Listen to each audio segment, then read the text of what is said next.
اندھیرا تھا، اندھیرے کا راج تھا، جہالت کا دورہ تھا، منافقت تھی، شراب پانی کی طرح پی جا رہی تھی۔ امیر آدمی اپنی بیٹی کو پیدا ہوتے ہی درگور کر دیتے تھے اور غریب آدمی کی بیٹی کو زندہ رکھا جاتا، وہ اس لیے کہ جوان ہو کر عمرا یعنی امیر لوگوں کی ہوس کو پورا کر سکے۔ غلاموں پر بہت ظلم کیا جاتا تھا، حتیٰ کہ جب حضور علیہ السلام اس دنیا میں تشریف لائے، اس اندھیرے کو ختم کرنے کے لیے نور مجسم تشریف لائے، جہالت کے اندھیرے کو ختم کرنے کے لیے معلم اعظم تشریف لائے، شراب کو ختم کرنے کے لیے آب حیات لے کر تشریف لائے، منافقت کو ختم کرنے کے لیے صادق تشریف لائے، ماں بہن اور بیٹی کے لیے عزت و ناموس لے کر آئے۔ سامعین محترم، جب حضور علیہ السلام اس دنیا میں تشریف لائے تو ہر طرف نور ہی نور بکھر گیا، فرشتے، پہاڑ، اشجار آپ کے احترام میں سر تسلیم خم ہو گئے۔ کیوں نہ ہوتے کہ یہ ایسے نبی ہیں کہ جن کا امتی ہونے کی خواہش تمام انبیاء نے کی، ایسے نبی ہیں کہ جن نبی کا امتی ہونے کی خواہش تمام انبیاء نے کی۔ یہ کیوں نہ خواہش ہوتی، یہ خواہش کیوں نہ ہوتی؟ یہی نبی تو ہمیں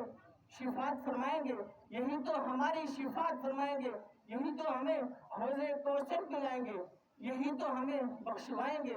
سامعین محترم، جب حضور علیہ السلام نے ہمارے لیے اتنا کچھ کیا، طائف کے لوگوں سے پتھر کھائے ہم تک دین پہنچانے کی خاطر، بڑی بڑی تکلیفیں اٹھائیں، بڑی بڑی مشکلات اٹھائیں، ساری رات عبادات کی، ساری رات قرآن پاک پڑھنے میں گزاری، ساری رات حضور نے قیام کیا، ساری راتیں سجدوں میں گزاری۔ جب حضور نے ہمارے لیے اتنا کچھ کیا تو ہم کیوں نہ نماز پڑھیں؟ ہم نہ نماز پڑھیں، ہم نہ قرآن کی تلاوت کریں، سود بھی ہم کھائیں، شراب بھی ہم پئیں، قرآن بھی ہم نہ پڑھیں، نماز بھی ہم نہ پڑھیں، پھر بھی ہم کہیں گے سیلاب ہمارے اوپر نہ آئے، پھر بھی ہم کہیں کہ زلزلے ہمارے اوپر نہ آئے، پھر بھی ہم کہیں کہ کورونا وائرس ہمارے اوپر نہ آئے۔ سامعین محترم، آج کل جو دور چل رہا ہے وہ یہ ہے کہ کوئی نماز پڑھے تو پڑھے، کوئی نہ پڑھے تو اس کو کہہ نہیں سکتے کہ تو نماز پڑھ، کوئی قرآن پڑھے تو پڑھے، کوئی نہ پڑھے تو اس کو کہہ نہیں سکتے کہ تو قرآن پڑھ، کوئی دین پر چلے تو چلے، کوئی نہ چلے تو ہم اس کو کہہ نہیں سکتے کہ تو دین پر چل، کوئی ایمانداری کے ساتھ، دیانتداری کے ساتھ کاروبار کرے تو کرے، کوئی بغیر دیانتداری کے اس میں کوئی جھوٹ کی آمیزش کرے، کاروبار کرے تو ہم اس کو کہہ نہیں سکتے کہ تو خالص کاروبار کرو۔ سامعین محترم، یہ اس وجہ سے ہے کہ ہم نے قرآن پڑھنا چھوڑ دیا،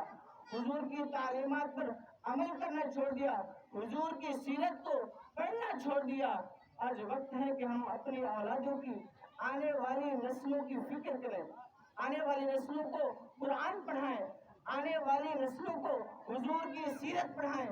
حضور کی سیرت سمجھائیں، حضور کی حدیثیں پڑھائیں۔ سبحان اللہ۔ اگر ہم نے یہ نہ کیا،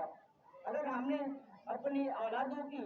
آنے والی نسلوں کی ہم نے فکر نہیں کی تو خدا کی قسم وہ وقت ہم ضرور دیکھیں گے، وہ وقت ہم ضرور دیکھیں گے کہ ہم قبروں میں پڑے ہوں گے، ہماری اولادیں قبر پر لات مار کر کہیں گی کہ باپ مشرک تھا جو دین پر چلتا رہا، باپ مشرک تھا جو ہم آج دین پر چل رہے ہیں تو ہمیں مشرک کہیں گے، آنے والی نسلیں کہیں گی باپ مشرک تھا جو دین پر چلتا رہا، ہم کیوں دین پر چلیں، سبحان اللہ۔ دین پر چلیں۔ آج کا آنے والا جو دور ہے وہ یہ ہے، اسی لیے ہمیں چاہیے کہ ہم آنے والی نسلوں کو سکھائیں، آنے والی نسلوں کو دین پڑھائیں۔ جس طرح ہم بڑی بڑی ڈگریوں کے خواب دیکھتے ہیں، یونیورسٹی کی، کالجز کی، پروفیسر کی بڑی بڑی ڈگریوں کے خواب دیکھتے ہیں، اسی طرح اپنے بچوں کے سامنے قرآن بھی پڑھائیں، اپنے بچوں کو قرآن بھی سکھائیں، حضور کی سیرت پر عمل کروائیں، حضور کی حدیثیں ان کو سکھائیں، ان کو بتائیں کہ وہ دور تھا جو حضور نے ہمارے لیے ہم تک دین پہنچانے کی خاطر یہ کچھ کیا، آج ہم دین پر چل رہے ہیں نہیں نا؟ سامعین محترم، شاعر کیا خوب کہتا ہے، لا ریب تیری روح کو تسکین ملے گی، لا ریب تیری روح کو تسکین ملے گی، تو قرب کے لمحات میں قرآن پڑھا کر آ سبحان جائے اللہ۔ گا اقبال تجھے جینے کا سلیقہ، آ جائے گا اقبال تجھے جینے کا سلیقہ،